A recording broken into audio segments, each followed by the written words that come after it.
So you've watched TV shows about real estate and you've started doing your own research, but have you actually ever taken a tour with an agent in a house that might be interesting to you?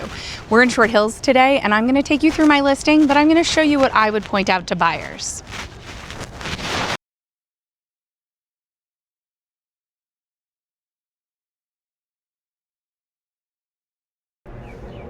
Welcome to 167 Hobart Avenue in Short Hills, the original post office of the town.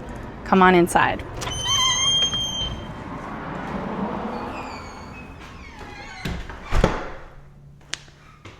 As you can see, this is the original exterior wall of the building from before it was turned into a residence. This stopped being the post office in 1939, and the first residents added this foyer. Because before, the footprint of the house was really just these four walls here. It stopped here, and this was the front entrance. So inside of this square needed to be also the staircase and a small kitchenette, etc. So when it was made into a residence, that archway was covered over, and they made the front door here. In the 80s, it was purchased by another couple who added on significantly to the house in the back, a 700 square foot kitchen great room, and they were the ones to reopen the archway, so the original entrance that has beautiful original stonework. This is the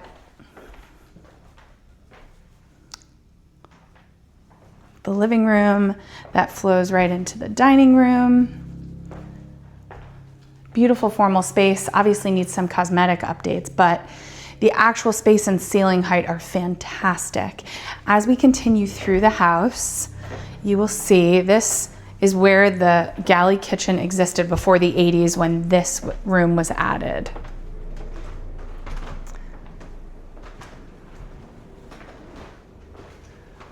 Three skylights and then these vaulted ceilings really make this space special. Obviously, the kitchen could be upgraded. It's in pretty good shape, actually, but not potentially your style. There are a number of different things that you could do that don't involve a full gut. I think you could switch out the countertops and backsplash, change out the appliances, and potentially get rid of those corner ovens, putting a range oven here with a hood vented out, or a larger version in this section of the kitchen. Take out these cabinets and put a larger footprint of a stove range, and then change out these. But the shape really works in this space, and the cabinets are in great shape. So you could do a first step change to make this a little bit more modern and then potentially revisit it with a full gut. But I don't think a full gut is necessary. This is the entrance from the garage and driveway. There are coat closets here where the laundry could be moved to, and a half bath that has the current laundry. It's a stackable but normal size.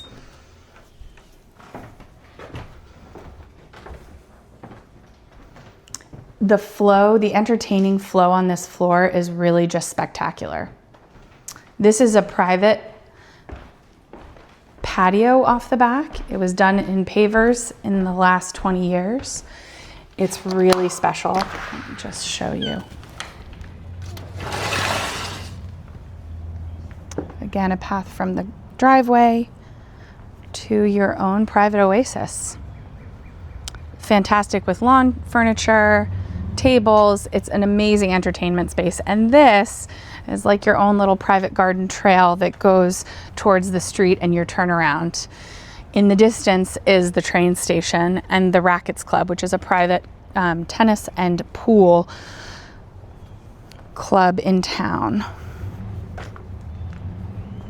There was a split ductless unit added into this room because the cathedral ceilings can make it a little hot in the summer. So that was done in the last 10 years, I believe, just as some auxiliary cooling and heat. You can see that unit right here.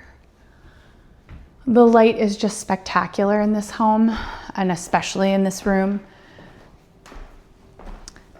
There are plantation shutters in most rooms, which I love. Kind of replaces the top-down option. And then back to the staircase. It's really such a grand entryway. And up we go.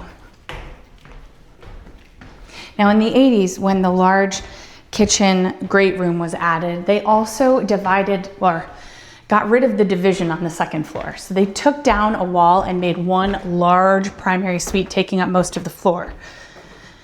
You can see the wood here. That indicates where there was a wall at one time.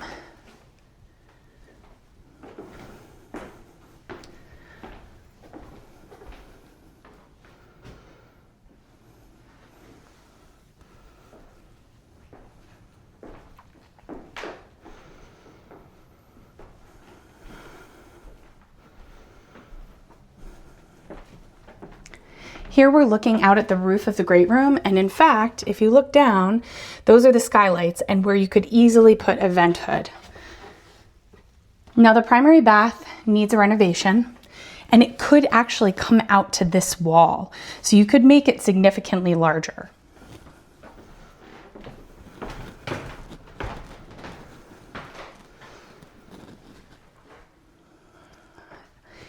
I would take down the wallpaper and potentially put a larger shower, but you have a double sink. It would be easy to replace like kind, but if you really wanted to make this more grand, you have plenty of real estate right here in this section.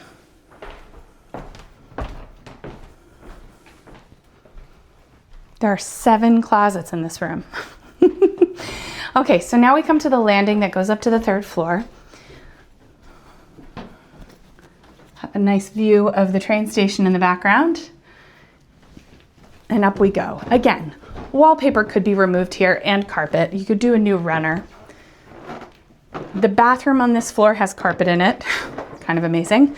So this probably needs a gut renovation, but I think that the layout is great. There's a sink in this corner, plantation shutters, another skylight, and now one of my favorite rooms in the house. This just feels like a tree house to me. There is so much light with these oversized windows. And of course, another skylight.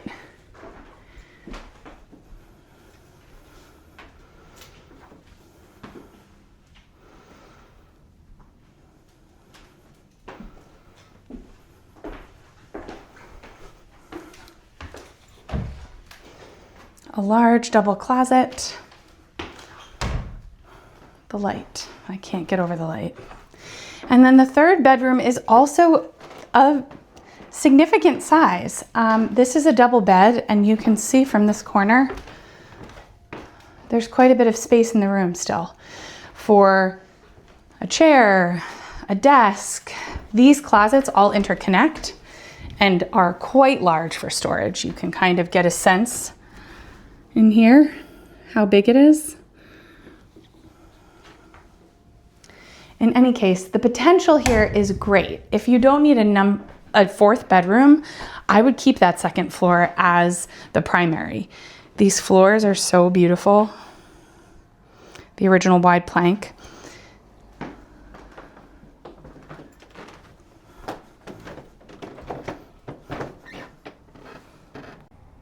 Now that you've seen the house, what types of questions would you have as a buyer? If you were a buyer working with me and were interested in this house, I would want to know the types of improvements you would want to make before you move into the house and what improvements would be longer term goals for you. The combination of those two investments, I would want to talk to you about how that would change the value of the home and how it fits into the local marketplace right now. That's the best way for you to determine whether it's a good investment for you and ultimately what your purchase price offer would be. This is an unbelievable opportunity to own a little piece of Short Hills history, just steps from the direct train to New York City and inside of the Glenwood Elementary School District.